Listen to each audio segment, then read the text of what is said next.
Hora H do Agro. Oferecimento. Ihara. Agricultura é a nossa vida. Ihara. Consórcio Maggi, Volkswagen Caminhões e Ônibus.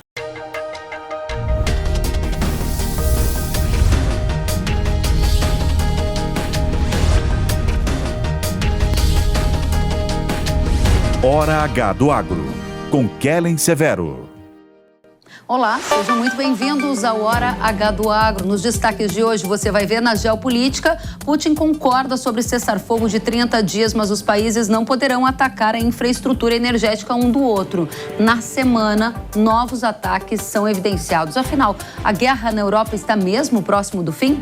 E no mercado de fertilizantes, uma mudança, uma virada de chave aconteceu nesta semana. Alta dos fosfatados e potássicos marca o início de um novo ciclo? A gente te conta isso e mais. O Banco Central elevou os juros no Brasil para 14,25% ao ano. É o maior patamar em quase 10 anos. E nesta edição você vai acompanhar as principais mudanças para crédito rural, plano safra e mercados agro.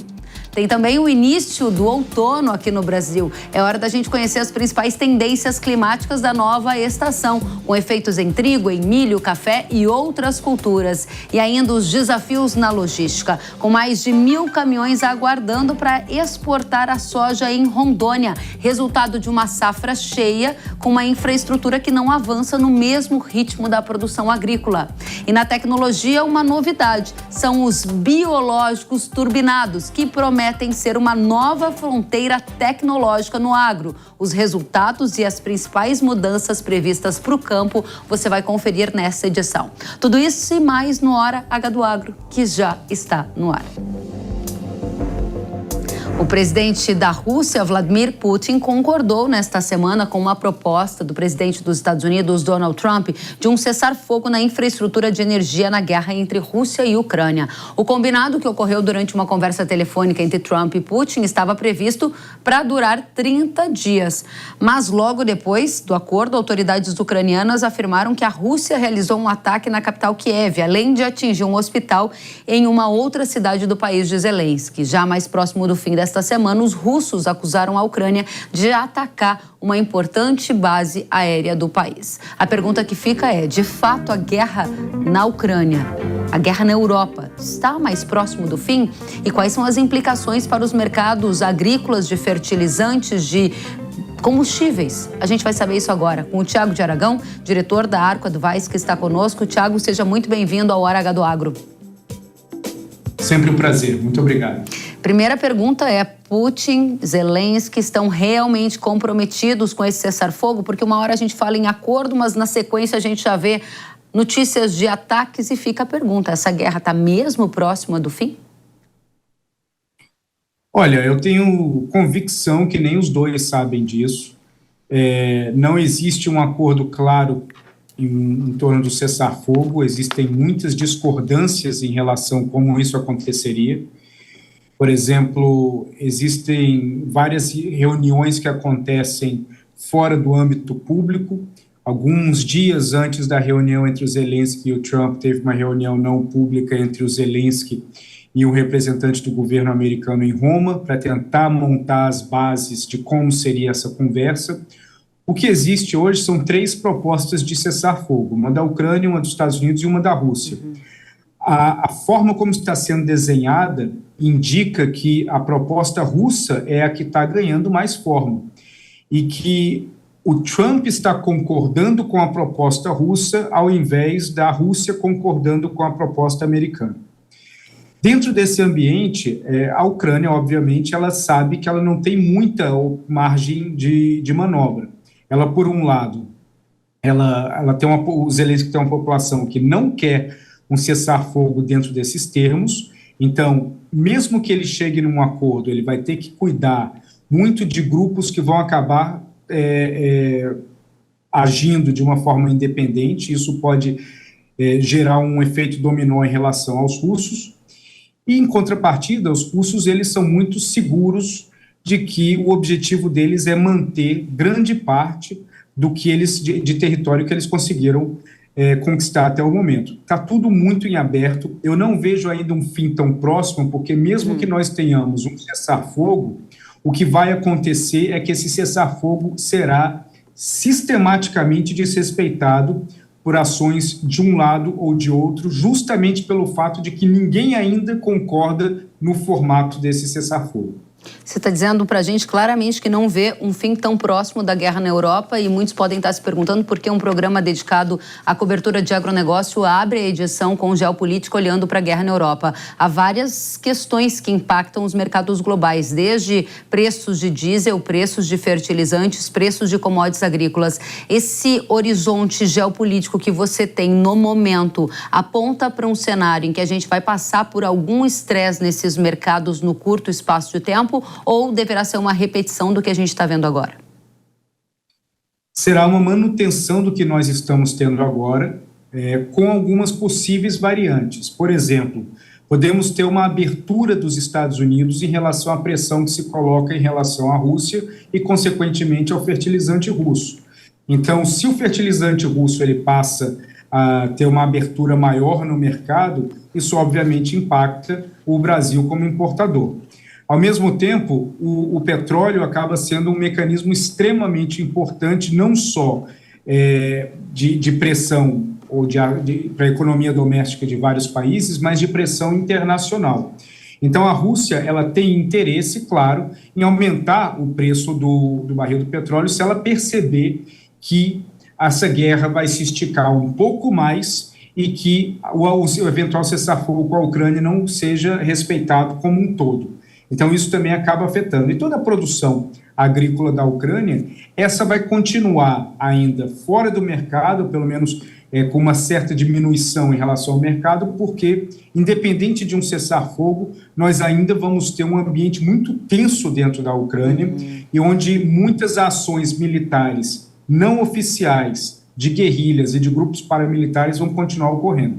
O cenário base da Arco para 2025, ele considera o fim da guerra na Ucrânia, apesar de todos esse diz que não disse, cessar-fogo e depois uma ruptura do que foi acordado. E a minha pergunta é porque muitos que estão fazendo planejamentos agrícolas já olham para o período 25-26. A Ucrânia está parcialmente presente no mercado global, mas se há um cessar-fogo, a gente pode ter um horizonte de aumento de produção de vários grãos, a exemplo de milho. E a minha pergunta objetiva é essa: o cenário base da Arco é que em 2025 a guerra na Europa chegue ao fim? Olha, um cessar-fogo, ele é possível, mas só vale essa análise da sustentabilidade de um cessar-fogo 6 meses após o fim de um cessar-fogo, porque durante os 6 meses subsequentes, o que vai acontecer é exatamente o que aconteceu nessa semana. A Ucrânia acusou a Rússia de um ataque, no qual a Rússia nega, e a Ucrânia realizou um ataque de retaliação nos russos, no qual os russos consideram um ataque primário. Isso exemplifica como deve funcionar e como vai acabar sendo esse processo de cessar-fogo, onde, na prática, a guerra continua, mas, em termos nominais, nós temos um ambiente de cessar-fogo. Para os mercados, o simples termo cessar-fogo já causa uma tranquilidade, mesmo que na prática nós não tenhamos um cessar-fogo. Agora, o que muda é, a Europa sabe que esse cessar-fogo é muito frágil e esse cessar-fogo ele é amplamente favorável aos russos. Sabendo disso, toda a dinâmica econômica da Europa começa a se modificar em direção a uma busca maior e mais robusta para se armar, principalmente da Polônia, e, consequentemente, isso muda um pouco da chave da capacidade europeia de exportar, importar e produzir, se você vai ter um aumento importante no aspecto de defesa entre esses países.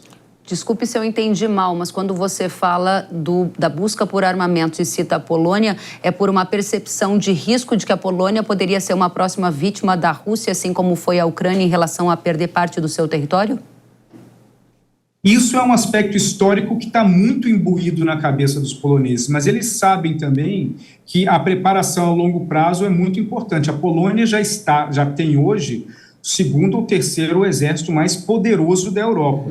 E eles sabem que quanto mais poderoso eles ficam, Não necessariamente eles estão se protegendo contra a Rússia, mas eles ganham um assento na mesa de maior relevância.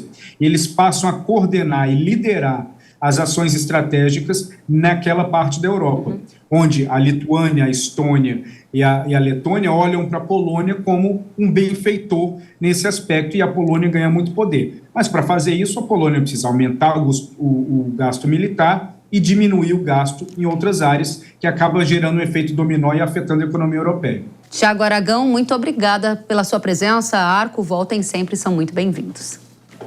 O presidente norte-americano Donald Trump ordenou no último fim de semana um ataque em grande escala contra os rebeldes Houthis no Iêmen. O republicano pediu que o Irã pare de financiar o grupo e afirmou que os Houthis serão completamente aniquilados. Na semana, o grupo afirmou que estava em guerra com os Estados Unidos e atacou 4 embarcações norte-americanas. O agro naturalmente acompanha essa questão geopolítica por vários fatores, entre eles o aumento das tensões no Oriente Médio, que é um importante consumidor dos produtos agrícolas aqui do Brasil, e, além disso, pelos impactos no comércio marítimo. E o professor de Relações Internacionais do IBMEC, o Carlo Cauti, alertou para alguns efeitos do transporte marítimo no Mar Vermelho em função dessa situação que estávamos aqui tratando. Vai lembrar que o agro exporta produtos como carnes por essa região ali. Vamos conferir. É mais uma tentativa de aumentar a pressão em cima do Irã, nesta lógica de tentar reduzir a força da República Islâmica no Oriente Médio. O Irã é o grande financiador desse grupo de iemenitas rebeldes que, na verdade, já tomaram o poder no Iêmen e estão atacando navios no Mar Vermelho, que é uma importantíssima rota de comunicação entre a Europa e a Ásia. Lembrando que do Mar Vermelho e depois do Canal de Suez, que passa a grande maioria das mercadorias do mundo, e atacando esses navios, as rotas se tornam mais caras. Mas os Houthis também estão atacando Israel. São mísseis que saem do Iêmen e chegam até o Estado de Israel a mando do Irã. Portanto, atacar os Houthis significa enfraquecer o Irã e continuar nesta tentativa de reduzir a força regional do Irã em toda a região. O que muda para o agro brasileiro?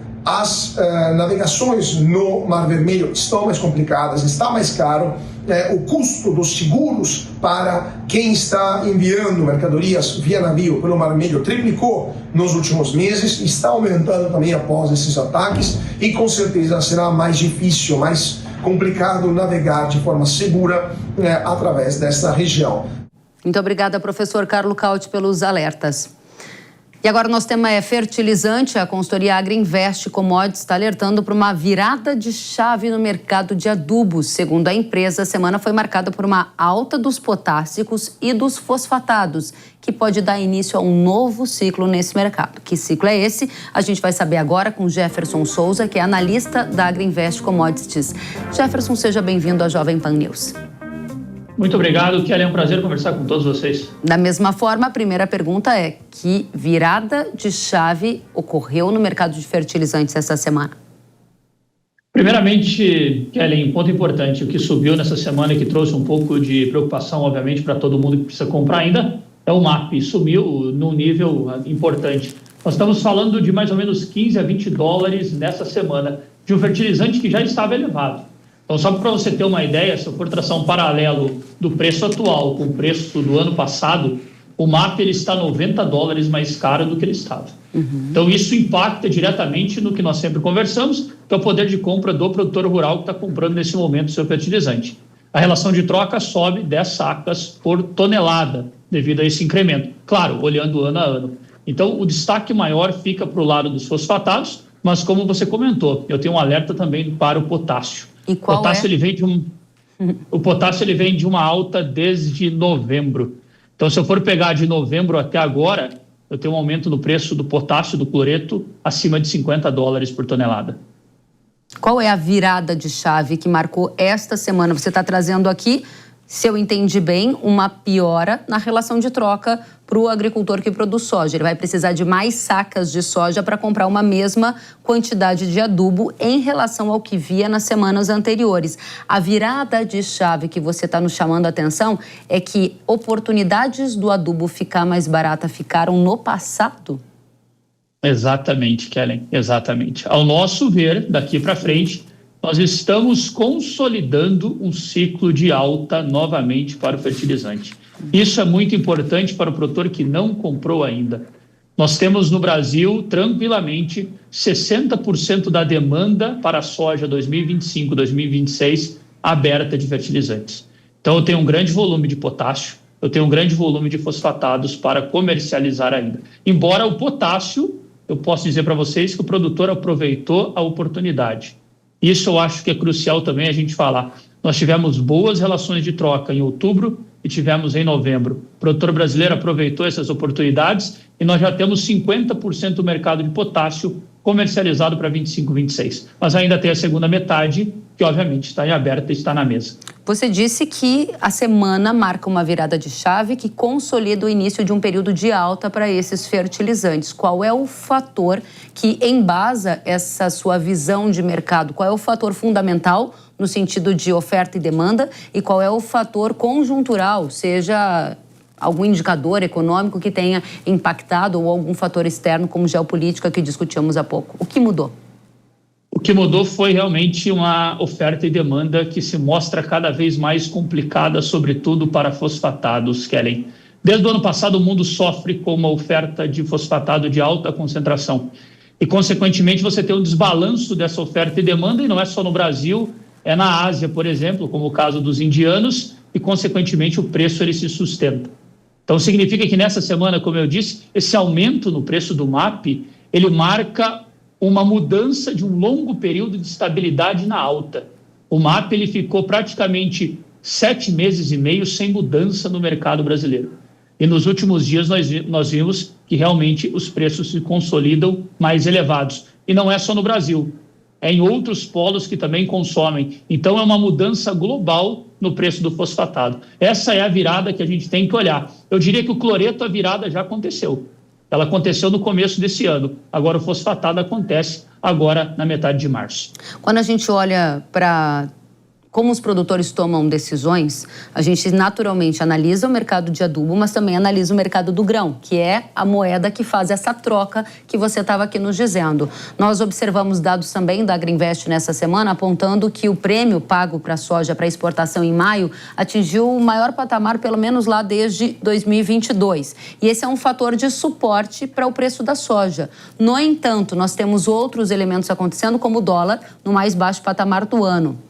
E uma safra grande, uma safra farta sendo colhida aqui no Brasil com mais de 165 milhões de toneladas. A pergunta objetiva é: qual a recomendação da Agrinvest na tomada de decisão na troca de soja por adubo? Espera um pouco mais, olhando uma curva de tendência de soja, ou faz negócio agora porque o pior pode vir pela frente, ou seja, a piora da relação acontecer?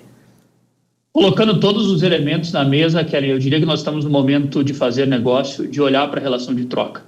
Esperar talvez não seja uma boa opção, ainda mais porque, vou te dar o exemplo do cloreto. Quem comprou o cloreto em outubro, novembro, hoje tem o benefício tranquilamente de $50 por tonelada. Isso em relação de troca significa que quem comprou o cloreto em outubro, novembro e vendeu soja, ele tem um benefício de 3 sacas por tonelada. Quando você chega e coloca essa conta no final da operação, ela é muito representativa para o produtor. Então, nossa recomendação é: eu estou no momento de olhar para a relação de troca e comprar o adubo para 25, 26. Jefferson, minha última questão. Nos últimos anos, eu posso estar enganada, você me corrija, por favor. Os produtores começaram a retardar a tomada de decisões. Seja porque foram surpreendidos por guerras que aumentaram os preços das commodities, seja porque o dólar escalou e beneficiou quem deixou para tomar a decisão mais tardia. Essa é uma situação que tem acontecido. Muitos produtores estão empurrando lá para frente a tomada de decisão, dado que tem muita incerteza. Como é que está no mercado de fertilizantes? Esse comportamento continua? Você disse que tem 60% em aberto. Isso é mais do que a média histórica para o período? É menos? Eu quero entender como é que está a cabeça do produtor rural na hora de comprar o fertilizante. Karen, está parecido com o ano passado, mas está atrasado em relação à média. O que você colocou é correto. A gente tem, de uma certa forma, um retardo em relação à média. Mas o produtor, esse ano, no caso do potássio, ele adiantou as suas aquisições. Isso é importante. Ele viu a oportunidade e ele aproveitou a oportunidade. E até agora ele está acertando. Isso é importante. Então, ele fez uma boa tomada de decisão. Daqui para frente, ele vai ter que olhar muito essa conjuntura. A probabilidade do potássio cair, Kelly, é muito baixa daqui até junho. É muito baixa mesmo. Pode ser que se estabilize, mas cair é muito difícil. No caso do fósforo, eu sigo com o mesmo raciocínio. Eu tenho hoje bons fundamentos para manter o preço do fósforo em alta ou, quem sabe, aí estável em um cenário otimista, no caso do fosfatado. Jefferson, agora sim, a última pergunta. Diante dos fundamentos que você observa, da situação que você observa no agro brasileiro, aumentará a demanda de fertilizante para a safra 25-26 de soja? Ou seja, o produtor vai usar mais adubo nas lavouras? Ellen, essa é uma pergunta extremamente difícil nesse momento. Por quê? Eu posso considerar que esses produtores que não compraram ainda, eles vão enfrentar preços mais elevados. O comportamento dele é uma incógnita para todos nós ainda. Se o preço da soja proporcionar uma relação de troca melhor, tudo bem. Eu posso ter realmente o mercado aumentando em 2025. Agora, é uma dúvida tremenda. Eu diria para você que é bem difícil cravar o cenário. Nós trabalhamos com um leve aumento, até porque, tradicionalmente, o Brasil aumenta um pouco de área e, consequentemente, esse ano nós usamos matérias-primas menos concentradas. Então, eu diria que a gente pode apostar num crescimento, mas é uma incógnita ainda e é difícil ter uma resposta concreta para isso. Jefferson Souza, analista da Agriinvest Commodities, muito obrigada por alertar a nossa audiência sobre a sua percepção da virada de chave no mercado de adubo e oportunidades e desafios para quem nos assiste. Volte sempre, é muito bem-vindo. Muito obrigado, Kelly. Obrigado a todos. Até a próxima. E nesta semana, o Banco Central dos Estados Unidos, o Federal Reserve, também revisou os juros por lá. E aí a gente mostra para você, ao contrário do Brasil, a autoridade monetária decidiu manter o patamar entre 4,25% e 4,5% ao ano. A decisão unânime veio em linha com as expectativas do mercado financeiro. Essa foi a segunda reunião consecutiva em que o Banco Central norte-americano optou por não alterar o referencial de juros lá nos Estados Unidos. As decisões sobre taxas de juros também importam porque geram efeitos no mundo todo, inclusive aqui no Brasil. O Comitê de Política Monetária do Banco Central decidiu, por unanimidade, aumentar a taxa básica de juros da economia brasileira em 1 ponto percentual. Com isso, a Selic saiu de 13,25% para 14,25% ao ano, e esse é o mais alto patamar dos juros no Brasil desde 2016, ou seja, há quase 10 anos. Essa elevação da taxa Selic ocorre em um cenário de inflação em alta no Brasil, que já superou o teto da meta e acumula uma alta de 5,06% em 12 meses. Em nota, o Banco Central indicou que pode aumentar novamente a Selic na próxima reunião, marcada para os dias 6 e 7 de maio. Vale lembrar que as expectativas do mercado financeiro são de que as taxas de juros no Brasil superem até 15%, ou fechem o ano em 15%, de acordo com algumas previsões correntes no mercado. Se confirmado esses 15%, aí sim vai ser a taxa de juros mais alta em quase 20 anos. E claro que isso afeta o agro brasileiro, por isso a gente convidou o Bruno Lucchi, diretor técnico da Confederação da Agricultura e Pecuária do Brasil, para trazer todos os efeitos colaterais dessa conjuntura. Bruno, primeiramente, seja bem-vindo à Jovem Pan News. Obrigado, Kelly, a todos que nos acompanham. Obrigada, Bruno, pela sua companhia. A primeira pergunta para você é: qual é o efeito mais importante que a mudança no patamar de juros do Brasil gera para o agronegócio? Bem, o impacto é geral no crédito, do produtor rural. Hoje, tanto no Plano Safra, onde a gente tem as taxas equalizadas e a Selic é um importante componente para medir ali o volume de recursos necessário que o governo vai precisar para reduzir essa taxa de juros do Plano Safra. E quanto maior a Selic, menor, mais recurso eu demandaria para ter uma equalização dessas taxas. E no mercado privado é a mesma coisa. Os bancos privados, as trades e todos os outros entes do mercado privado que operam no crédito rural também têm a Selic ali como referência e elevam essas taxas aos produtores. Então, a consequência direta que nós temos no setor é um crédito rural mais caro. Crédito rural mais caro também nos bancos privados, como você acabou de mencionar, gera uma maior demanda, imagino eu, por Plano Safra, que é a linha de crédito do Estado, do governo, com parte dessas linhas subsidiadas, ou seja, com o governo pagando esse diferencial de juros para tentar ofertar uma taxa mais competitiva. Afinal de contas, a gente está falando de produção de comida. Se a taxa Selic sobe, aumenta a demanda por Plano Safra e vai ter recurso barato no Plano Safra, quais as expectativas que você tem? Bem, vamos pegar um pouco do que está acontecendo nesse momento. A gente tem dados de julho até fevereiro do Plano Safra vigente. Nós temos aí, até o momento, 19% a menos de contratação comparado ao plano anterior. Tivemos, nesse momento, uma suspensão temporária, em função de justamente não ter votado o orçamento. Esse orçamento foi votado, votado ontem, e o volume para equalização ficou o mesmo do ano passado, que era 15 bi. Desse 15 você tira 1 para seguro, tem agora uma parte que vem dos financiamentos de investimentos anteriores. Enfim, vamos colocar que a gente vai ter o mesmo volume do ano passado para esse ano. Só que no ano passado, nesse mesmo momento, quando o Plano Safra foi construído, você tinha uma Selic de 10,5%.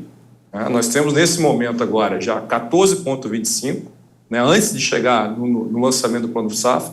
Temos expectativa de ter mais um incremento na próxima reunião do cupom, e já existe, vamos dizer assim, bancos, empresas que fazem essa análise do crédito, já dizendo que a gente vai chegar no final do ano com 15,5% de Selic, como você bem disse, a maior dos últimos anos. Então, tendo o mesmo volume de recursos para equalização, a gente vai ter menos recurso, vamos dizer assim, para equalizar e para disponibilizar de crédito rural subvencionado. Por quê? Porque a Selic vai estar muito maior do que o valor que nós tínhamos no ano passado. Então, certamente, num ano que você dependeria mais do Plano Safra, você vai contar menos com ele se pegar esse orçamento atual. Lógico, isso vai envolver negociações nesse momento. A própria FPA já colocou que há uma intenção de discutir isso com o Ministério da Fazenda, o Ministério da Agricultura, para você tentar o aporte aí ao longo do ano, para que você consiga um volume maior, pelo menos para ter a mesma coisa que você teve ano passado. Você está me falando aqui sobre, primeiro, que sim, a taxa de juros vai encarecer o crédito. Segundo, que a taxa de juros nos atuais patamares pode limitar o volume de recurso disponível. E aí são conclusões que eu gostaria de confirmar com você. A consequência 1 é que a gente pode ver um esgotamento mais rápido ainda das linhas de crédito do Plano Safra? Essa é a pergunta 1. E a pergunta 2 é, se pegar o orçamento atual sem aporte, qual o aporte necessário para o Plano Safra durar pelo menos um ano, que seria o natural, do início ao final da safra? Bem, realmente, o primeiro ponto que você disse se concretiza, tendo o mesmo volume de recursos com a taxa maior, ou vai acabar muito rápido, ou teremos taxas de Plano Safra mais elevadas. Em vez de ter recursos subvencionados com taxas menores, nós podemos ter um incremento nas taxas vigentes, deixando o crédito rural mais caro. E o segundo ponto, que diz respeito a... Qual foi a outra parte que você comentou? Você falou que o orçamento que foi aprovado prevê 15 bi de subvenção para o Plano Safra. Seria o mesmo volume do ano passado, que não é suficiente diante da taxa Selic atual, e falou em aportes. Eu pergunto, qual é o volume do aporte necessário para que o Plano Safra dure pelo menos um ano? Ano passado, para a gente ter, vamos dizer, o plano funcionando perfeitamente, a gente tinha feito um cálculo de 22 bi. Era o que seria necessário no ano passado para manter as taxas semelhantes ao que foi anunciado, e esse volume dá sem ter interferências. Então a gente viu que não chegou a esse patamar e nós tivemos problemas de toda a natureza. Esse ano a gente não chegou a fazer a conta com essa nova Selic, mas certamente vai ser algo acima dos 22, 24 bi para você conseguir manter o que tem hoje.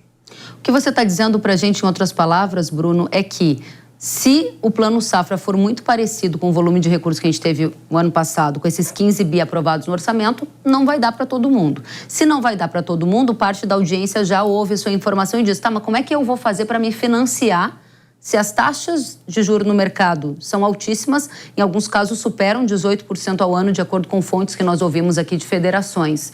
Qual é a solução para quem nos assiste e que não consiga, de repente, pegar uma taxa do Plano Safra? Ellen, nesse momento a gente está rodando o Brasil e conversando com as federações e sindicatos para construir as propostas do Plano Safra. E a gente tem comentado esse cenário de juros do país, é algo que realmente preocupa, até mesmo porque o problema não é só aumentar a Selic. Nós temos aí um problema que é muito mais estruturante, a questão fiscal do país. É algo que a gente enxerga que não está sendo, você não está tendo uma estratégia para ir direto ao problema. Então, teremos aí mais ajustes ao longo do ano. E o que os produtores têm colocado é que muitos deles vão trabalhar no máximo com recursos de custeio e investimento, basicamente pouquíssimos vão fazer, tanto privado como do Plano Safra. Aqueles que realmente conseguirem esperar um momento um pouco mais, eles vão deixar mais para frente a questão dos investimentos. Porque o investimento você não paga só em um ano, isso é diluído em vários outros anos. E fazer qualquer tipo de investimento com uma taxa como essa realmente o produtor tem que ter ele tem que estar bem estruturado financeiramente para tomar esse tipo de decisão, né? Então é algo que a gente está observando, que a tendência para investimento vai ser muito menor nessas situações de Selic alta. E isso compromete os pacotes tecnológicos, a produtividade e tudo mais que a gente está acostumado a discutir aqui rotineiramente. Agora, se isso acaba impactando em investimento, impacta em produtividade, e a gente discute, enquanto país, a inflação dos alimentos e há medidas do governo baixando tarifa para importar alimento, talvez mais barato em algum caso, essa é parte da estratégia que o governo disse que faria sentido, não faria mais sentido baratear o crédito aos agricultores brasileiros para que eles aumentassem a oferta de comida e com a oferta o preço dos alimentos cairia no Brasil? Com certeza, acho que seu raciocínio é perfeito e foi algo que nós falamos ano passado. Já havia uma previsão de você ter um incremento de custo de produção, né, ao longo do ano, principalmente pensando nessa questão do câmbio, que aumenta bastante o custo de fertilizante, defensivo e tudo mais. E já foi no ano passado a gente discutiu que seria interessante a gente ter um aporte maior no Plano Safra para você justamente minimizar os impactos da inflação. Isso na época não foi levado em consideração, né? Nós tivemos aí, vamos ter uma safra recorde, mas aí o produtor realmente bancando do próprio bolso, nós estamos com 20% de Plano Safra menor, e se eu pegar o do que foi anunciado, o que foi contratado em 8 meses, eu só contratei 52% do que foi anunciado. Então é algo que realmente mostra, vamos dizer que o produtor, ou ele teve que buscar recurso em outro segmento privado, ou ele mesmo teve que arcar, né, com o pacote tecnológico ou postergar investimentos. Então a melhor saída para o governo para trabalhar a inflação é essa. E não adianta tentar intervir no momento que o índice sobe. Tem que ser algo, a agricultura, a pecuária, são ciclos biológicos, a gente tem que prever isso com antecedência. Então, a melhor forma é justamente você investir no Plano Safra, isso foi discutido entre os ministérios, agora a gente precisa ver isso na prática. A gente não começou as conversas ainda, né, com o governo sobre o Plano Safra e espera que haja essa sensibilidade de você melhorar esse orçamento, né, do plano 25-26. A gente espera e você volte para nos trazer boas notícias. Bruno Luque, diretor técnico da Confederação da Agricultura e Pecuária do Brasil, volte sempre. Muito obrigado, Kelly. Até a próxima. A Federação da Agricultura do Paraná diz que a alta da Selic vai elevar os custos de produção e afetar, inclusive, o preço de alimento. Vamos acompanhar. Foi aprovado, né, o orçamento para 2025 e 2026 e não foi previsto um reforço, né, na questão de recurso destinado ao crédito rural, ao Plano Safra.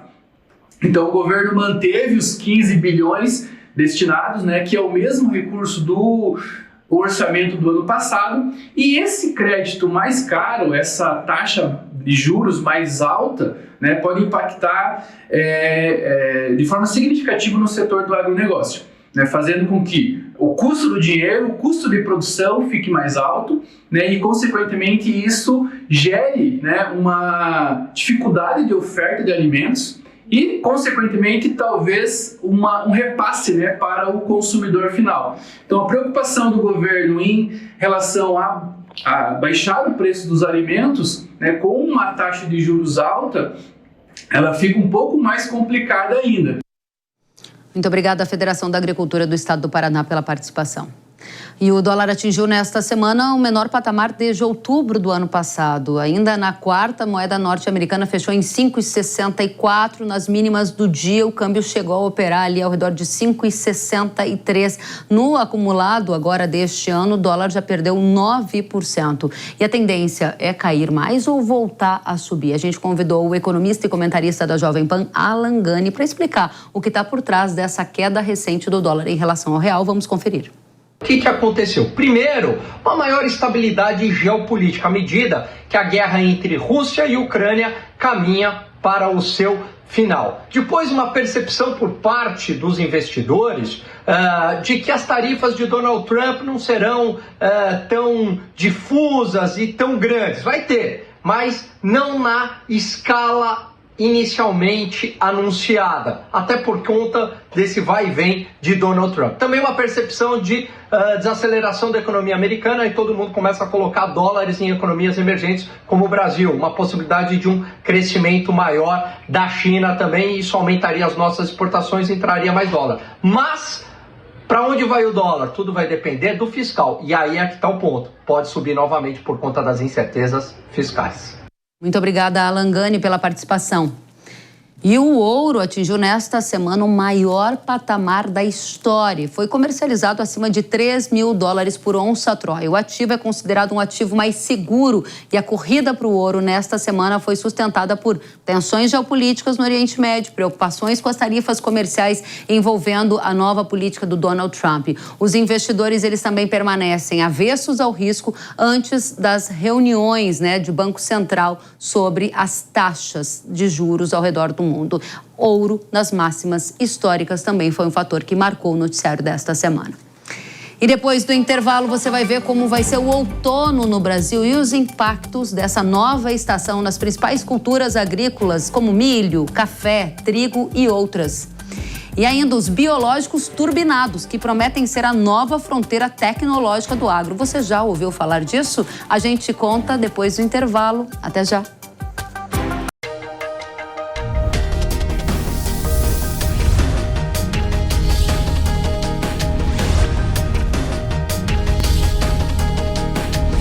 Hora H do Agro, com Kellen Severo. Quando percevejos alcançam a soja, sugam a rentabilidade e a qualidade dos grãos. Mas essa ameaça tem uma solução, graças a Zeus. Inseticida Irrara com tecnologia inédita que controla os percevejos de forma nunca antes vista. Eleve seu poder de controle com Zeus.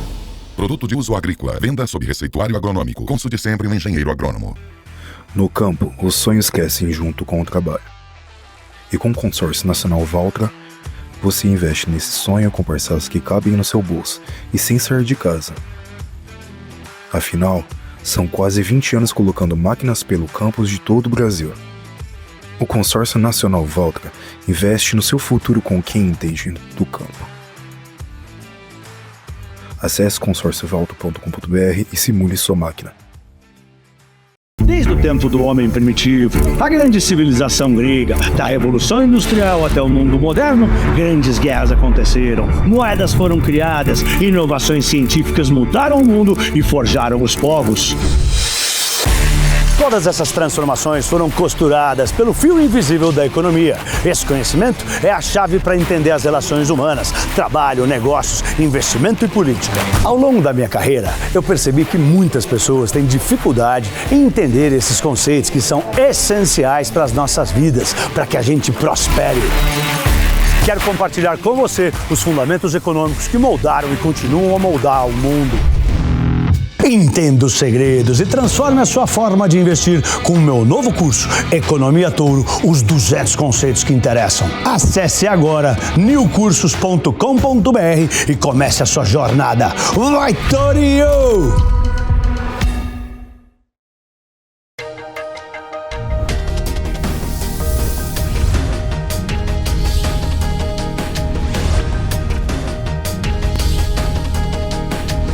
Hora H do Agro, com Kellen Severo. Estamos de volta com Hora H do Agro aqui na Jovem Pan News. Com uma safra de soja cheia e problemas de infraestrutura, os agricultores de Rondônia estão enfrentando entraves logísticos. Nesta semana, uma fila de cerca de 1.200 caminhões carregados de soja se formou no porto de Porto Velho, de onde essa soja vai para exportação. A ProSoja revela que entre os motivos que explicam a situação, que é pior do que em anos anteriores, estão a concentração da colheita de soja e uma infraestrutura que não está acompanhando o crescimento e o aumento da produção. Para poder desembarcar o produto, os caminhoneiros estão levando de 5 a 6 dias de espera. E essa não é a primeira vez que isso acontece aqui no Brasil. Há poucos meses você viu aqui no Hora H do Agro uma fila de caminhões que se formou também em Miritituba, no Pará, também com o propósito de descarregar a soja colhida das lavouras. A ProSoja Rondônia diz que os efeitos na colheita de soja entre os agricultores são bem importantes. A infraestrutura logística está travada, destaca. Vamos acompanhar. Esse acúmulo logístico tem causado grandes prejuízos para os produtores. O produtor acaba perdendo produto na lavoura, não tendo condições de colher, porque não tem logística para escoar esse produto. E também há uma perca nas filas, onde caminhões ficam com produtos aí para padronizar nas portas dos armazéns, aguardando aí a fila, e esse produto acaba perdendo qualidade, consequentemente acaba gerando um prejuízo para o produtor. E um outro prejuízo aí que o produtor está tendo que absorver é as estadias dos caminhões que estão parados aí em filas de armazéns e de portos. Acaba gerando aí um custo logístico maior do que o normal aqui para a nossa região. Muito obrigada à ProSoja pelos esclarecimentos. E começou nesta semana o outono, estação que marca a transição entre o verão e o inverno, e é agora no outono que costumam ser observados os primeiros registros de geadas nas regiões sul, sudeste e parte de Mato Grosso do Sul aqui no Brasil, e até ocorrência de neve nas áreas serranas, é o que chamou a atenção o boletim do INMET desta semana. É hora da gente saber o que esperar do outono para algumas das principais culturas agrícolas, como milho, trigo e café. O Marco Antônio dos Santos, que é diretor da Rural Clima, está conosco para trazer as informações. Marco, seja muito bem-vindo e já comece nos dizendo como serão os primeiros 15 dias do outono, estação que acabou de começar, hein? Olá, Kelly. Olá a todos. E olha, começou nessa última quinta-feira, mais precisamente às 6h02, o outono em todo o hemisfério sul. E esse outono, Kelly, será bem diferente do que foi 2024. Vocês podem ver no mapa dos próximos 15 dias que mostra chuvas em praticamente todo o Brasil.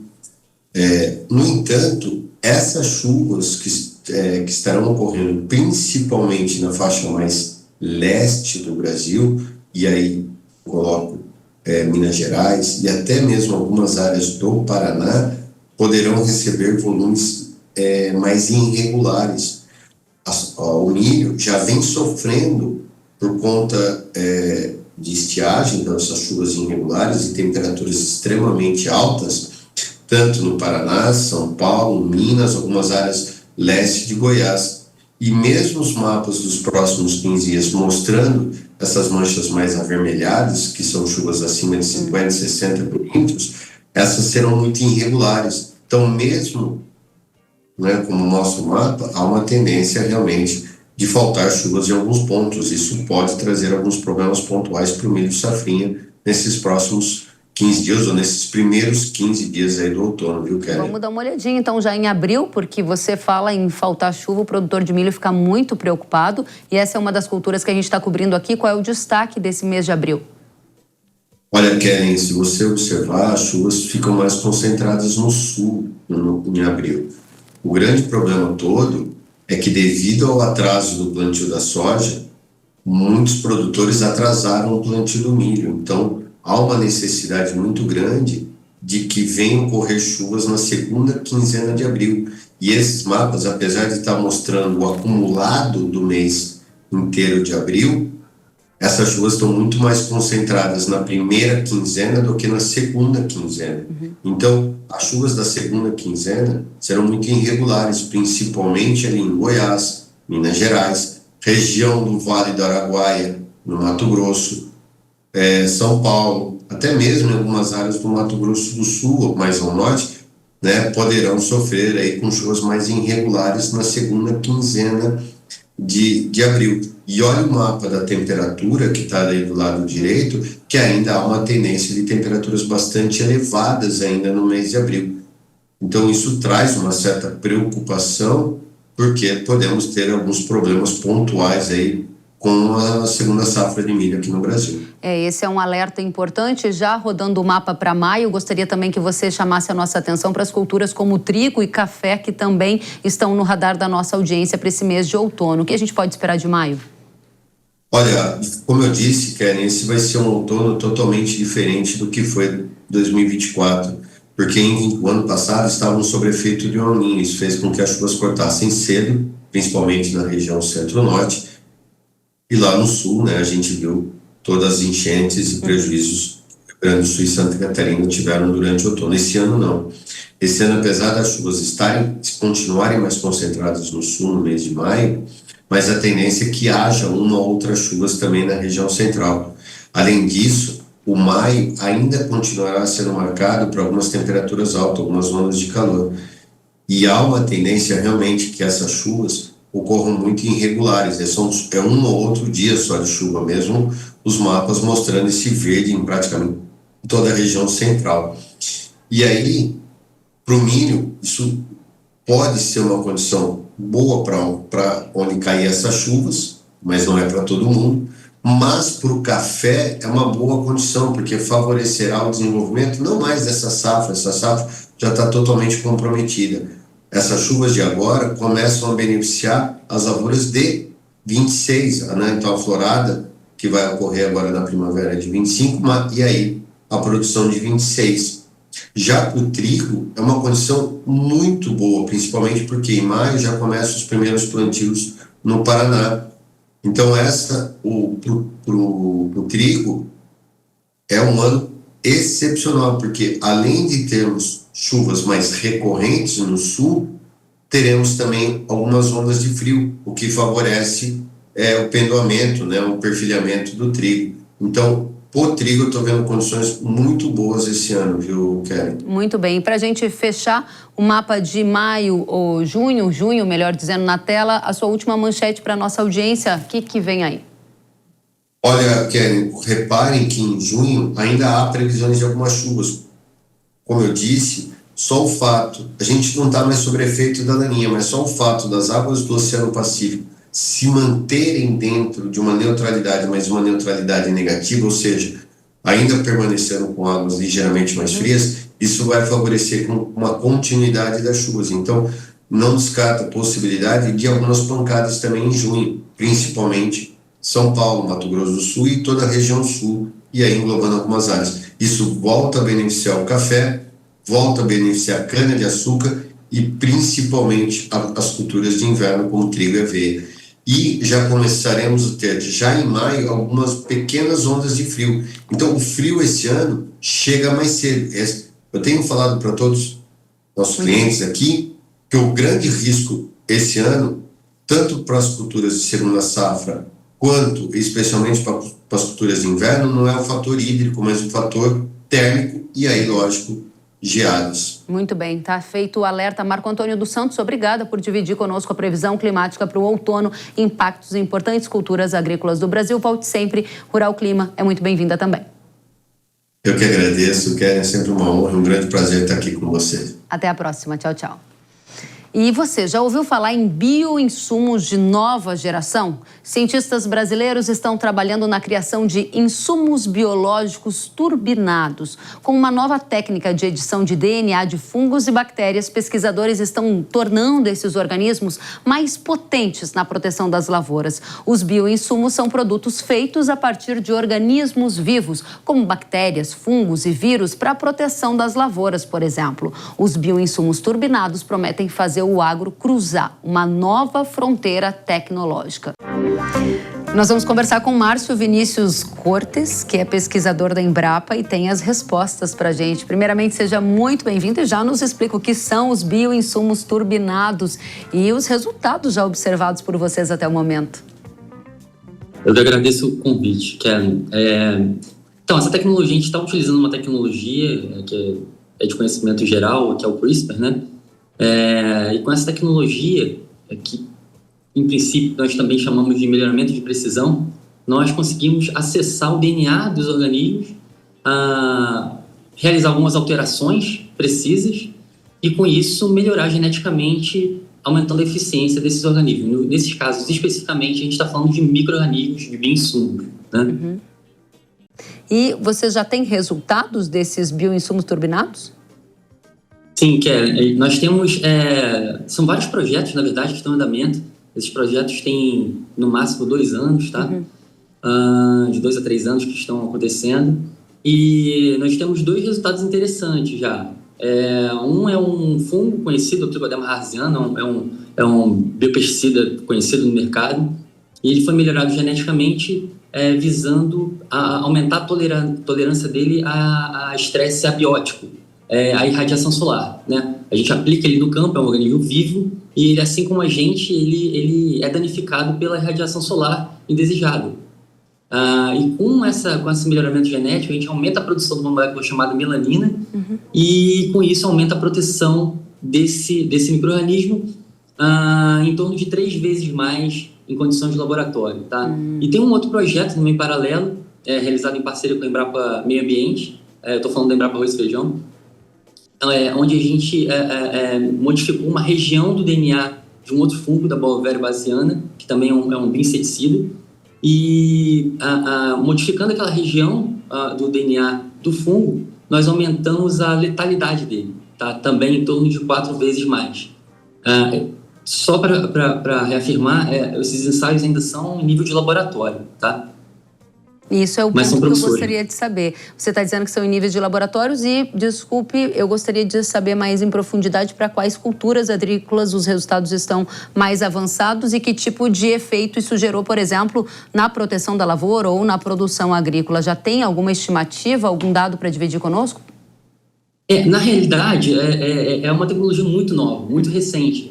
Não há liberação. A CTN-Bio, que regula toda a parte de biossegurança no Brasil, ela libera a nossa utilização dessas ferramentas por estágios, tá? Então, esse estágio é em nível laboratorial. A gente não tem como estimar ainda em nível de lavoura. Mas o mais interessante é que esses organismos já são utilizados na lavoura. Então, se você já faz uma pequena alteração no genoma, né, no DNA, que você melhora ele geneticamente, em princípio, a chance de você ter um ganho em termos de eficiência é bem grande, porque nós não estamos mexendo no background genético, vamos dizer assim, do organismo como um todo. É uma modificação precisa, numa região pontual, para melhorar uma característica específica. Mas por que esse estudo, os biológicos turbinados, são uma nova fronteira tecnológica que promete gerar uma revolução na agricultura brasileira? Justamente pela eficiência deles, né? Essa eficiência aumentada, assim como a gente faz melhoramento de plantas, certo? Nós estamos fazendo algo muito inovador, que é o melhoramento dos bioinsumos, dos micro-organismos, dos agentes de controle biológico e promotores de crescimento de plantas. Sabe-se que o uso dos bioinsumos no Brasil lidera, né, a utilização de bioinsumos no mundo. Com esses bioinsumos melhorados geneticamente, a tendência é que aumente a eficiência desses organismos e o produtor se sinta mais confortável ainda para utilizar ainda mais esses insumos biológicos. Em termos de números, sabemos que em torno de 25% da área plantada é utilizada em bioinsumos. A ideia é que com produtos mais eficientes a gente consiga aumentar essa área onde se utilizam esses biológicos. E a partir de quando essa nova era vai fazer parte do dia a dia de agricultores que nos assistem? Qual é a sua estimativa? Então, sim, Kellen.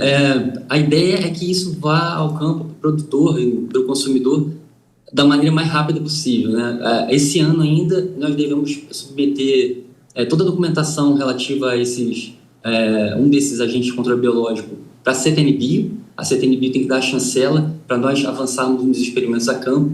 Então, a gente acredita que, em termos de liberação para uma indústria começar a trabalhar com esse organismo, em torno de uns 1 ano, 2 anos, estourando 3 anos. Muito bom. Só uma ressalva, já existe um produto americano no mercado, não nacional, mas americano, desenvolvido com essa ferramenta, tá? Então, é um produto apenas no mercado e aí a ideia é que o Brasil não fique atrás e a gente está trabalhando para isso. Muito legal. Márcio Vinícius Cortes, muito obrigada por estar conosco aqui, pesquisador da Embrapa Arroz e Feijão, com essa novidade tecnológica. Volte sempre.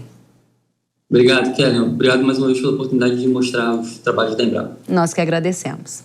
E o ministro de Minas e Energia, Alexandre Silveira, afirmou nesta semana que o aumento da mistura de etanol na gasolina para 30% é viável tecnicamente. A fala ocorreu durante um evento de apresentação dos testes em motores.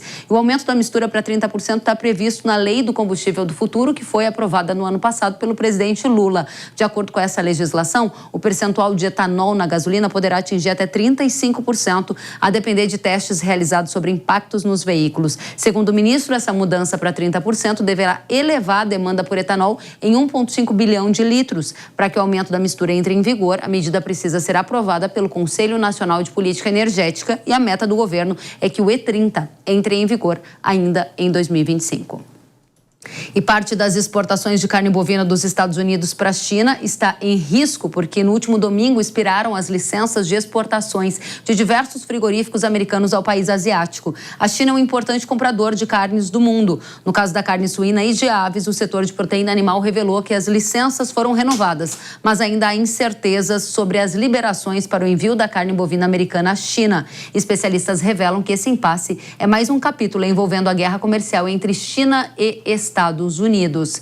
E se os Estados Unidos exportarem menos carne bovina para a China, o Brasil pode ocupar esse espaço? A consultoria Agrifato revela que o Brasil não deverá ser a primeira opção para atender o mercado chinês nessa situação. Vamos entender o motivo. Acontece que o padrão de carne que os Estados Unidos enviam para a China é um alto padrão. Essa carne, no caso, é para atender a classe A+.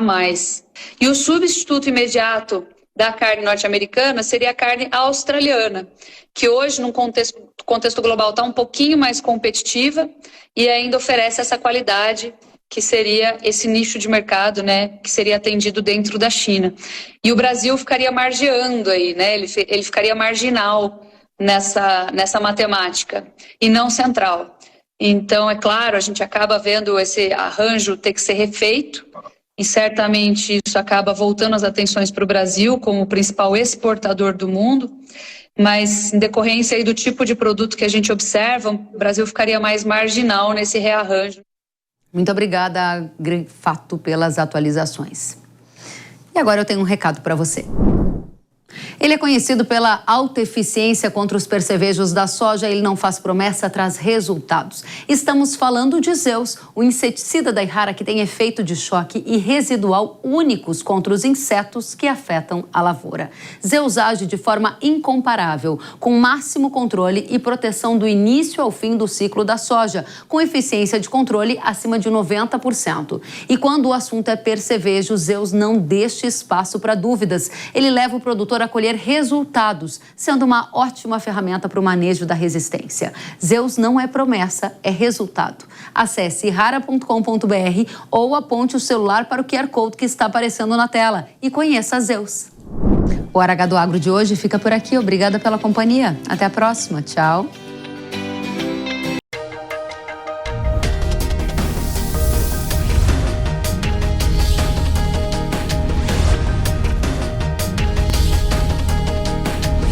Hora H do Agro, com Kellen Severo. Hora H do Agro. Oferecimento. Yara, agricultura é a nossa vida. Yara. Consórcio Magi, Volkswagen Caminhões e Ônibus. A opinião dos nossos comentaristas não reflete necessariamente a opinião do Grupo Jovem Pan de Comunicação. Realização Jovem Pan News.